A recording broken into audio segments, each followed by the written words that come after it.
Hi అండి, welcome to my channel. ఈరోజు నేను వడలు చేశాను.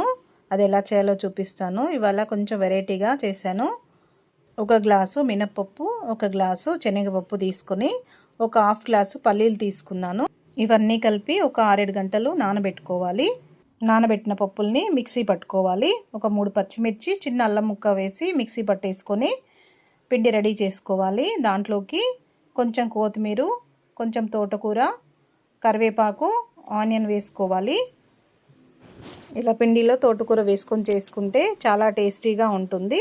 ఒకసారి ట్రై చేసి చూడండి. ఇలా అన్నీ వేసేసుకొని పిండి బాగా కలిపేసుకోవాలి. ఎప్పుడు రెగ్యులర్గా చేసుకునే వడలే కాకుండా ఇలా డిఫరెంట్గా చేసుకుంటే, ఆకుకూర వేసుకొని చేసుకుంటే చాలా టేస్టీగా ఉంటుంది. తర్వాత ఒక స్పూను జీలకర్ర, సాల్ట్ ఒక స్పూను, కొంచెం కారం పొడి వేసుకోవాలి. కొంచెం ధనియా పౌడర్ కూడా వేసుకున్నా నేను. ఈ గారెలు మార్నింగ్ టిఫిన్లోకి, సాయంత్రం స్నాక్స్లా కూడా చాలా బాగుంటాయి.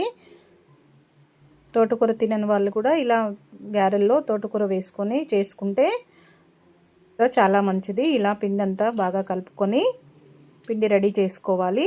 ఇలా పిండి రెడీ అయిన తర్వాత కడాయిలో నూనె పోసేసుకొని,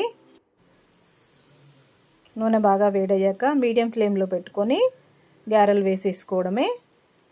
స్టవ్ మీడియం ఫ్లేమ్లో పెట్టుకొని వేయించుకోవాలి, లేదంటే లోపలంతా పచ్చి పచ్చిగా ఉంటుంది గారె. ఇలా వేసుకొని ఈ కలర్ వచ్చాక తీసేసుకోవాలి.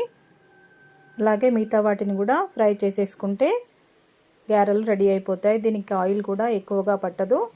ఇలా మంచి మంచి వీడియోస్ కోసం ఛానల్ని సబ్స్క్రైబ్ చేసుకోండి. ఎలా ఉందో ట్రై చేసి కామెంట్ చేయండి. మీ ఫ్రెండ్స్కి షేర్ చేయండి. ఛానల్ని అందరూ లైక్ చేయండి.